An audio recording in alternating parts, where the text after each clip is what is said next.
What was life like before smartphones? If you wanted to go somewhere, you had to already know how to get there, or consult a paper map which you kept in your car.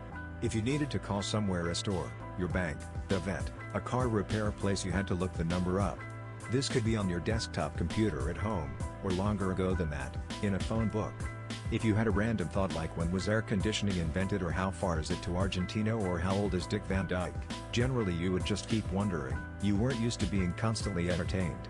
On a car trip, or in a waiting room, or in a long line, you would watch other people, think about things, maybe read a book. People were more comfortable just sitting with took a lot fewer pictures. If you went on vacation or had a family event, you would bring a camera and take pictures.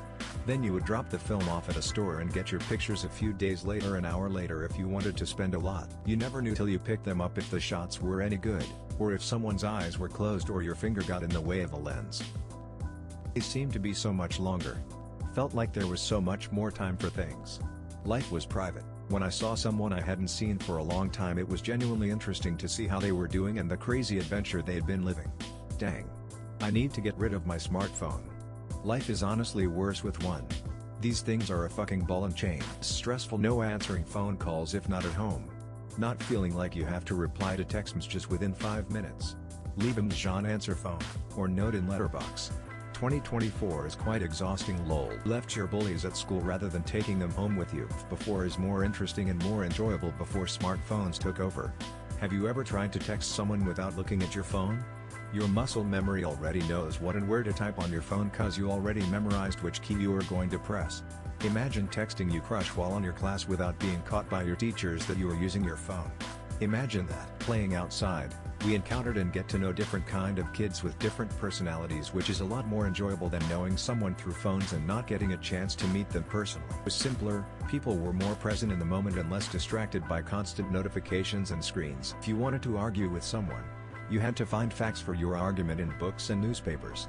If you wanted to know where your friends were, you looked for their bikes around town. Also, we played outside unsupervised till the street lights came on. Plus, a 10 p.m. television reminder for parents to check on their kids. It was easier to get a hold of someone when you needed to talk to them urgently. Today, people will see your name on their phone and think, I'll call them back later. I get sent to voicemail now far more than it was okay to just show up unannounced at someone's house without texting or calling first. Not so much today. People were friendlier. Folks just talked more.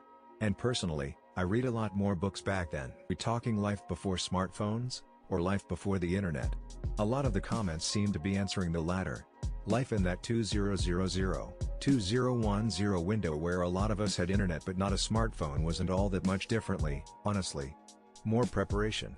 If you wanted navigation in your car, you got on a computer and printed out directions, or you got a special device for your car like a Garmin. Much less texting and more emailing, live chatting, because a lot of us still had limits on how many texts you could send and how many characters they could be. I became a very fast typist largely because of chatting on AOL to my friends. To check social media or Google random questions, you waited until you had computer access. This would either be at home or at the library, student center, internet cafe, something like that. There was still a mix of relying on print sources like phone books and newspapers. Some people had switched to everything online and some hadn't.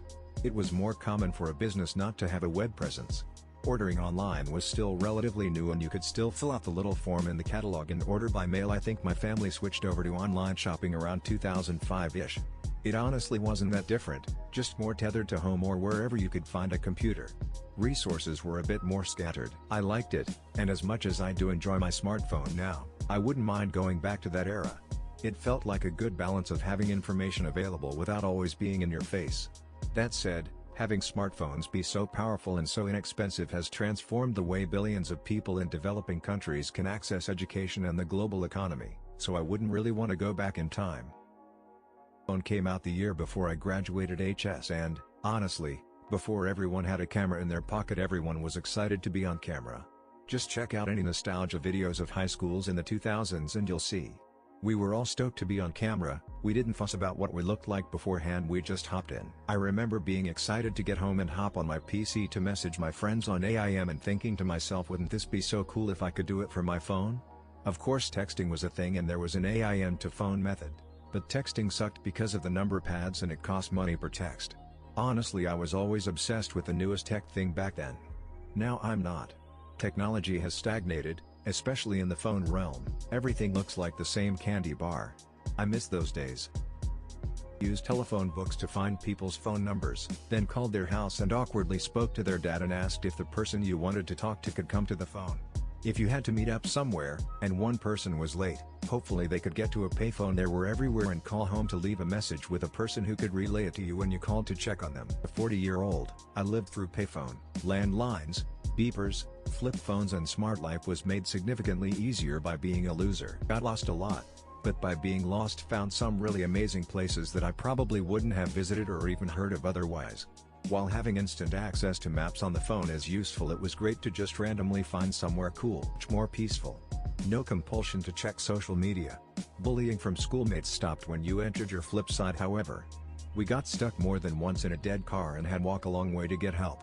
Phones were charged per minute and elderly relatives were reluctant to use them for that reason.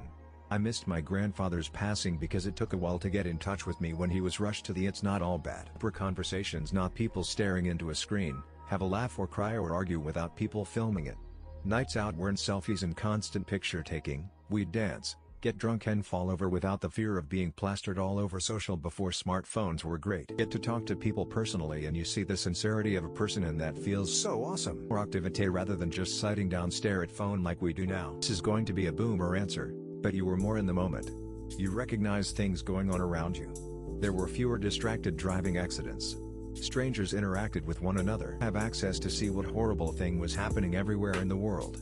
It's exhausting seeing people blown up, hurt, starving, abused from every corner of the globe right on your phone. It's not a burden we were designed to have, and I think it's why younger people are so downtrodden and have no hope. You can't see pain from the whole world every day and not feel beaten down. Everyone lived in the moment.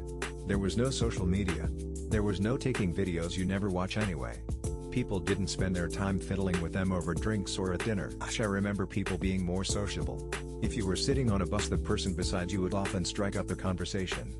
Now everyone has their headphones and are looking at a screen. Adventures were everywhere. Discovering things required you to get up and go see, for atmosphere of life was in the air. It's The Breakfast Club or Stand By Me, and notice how a group of friends can just live in the moment. And appreciated your friends more.